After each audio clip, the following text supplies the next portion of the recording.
देखिए इससे पहले हमने सनत तज़ाद को समझा था। आज हम सनत इस्तिआरा समझेंगे। क्या समझेंगे? हाँ, सनत इस्तिआरा शायरी या नसर में एक चीज को हूबहू दूसरी चीज करार दिया जाए उसे कहते हैं सनत इस्तिआरा। जैसे मिसाल के तौर पर मेरा बेटा शेर है, बेटे को काहे से इस्तिआरा दिया गया है? शेर से। शेर कह दिया गया, हूबहू शेर कह दिया गया, शेर जैसा नहीं कहा गया।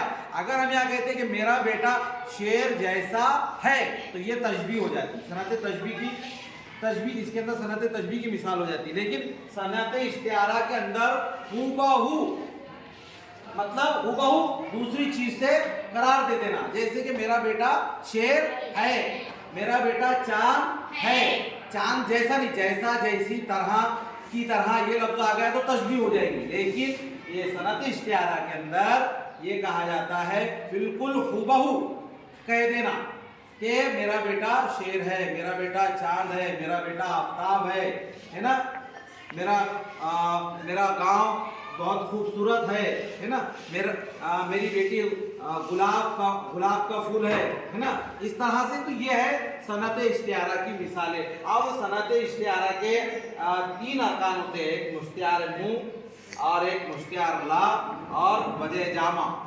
और सनत इस्तिआरा की दो किस्में हैं। जैसे सनत तज़ाद की दो किस्में, उसी तरह से सनत इस्तिआरा की दो किस्में हैं, इस्तिआरे तसरीहा और इस्तिआरे मकीना।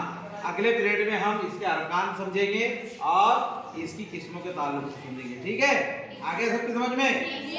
Very good.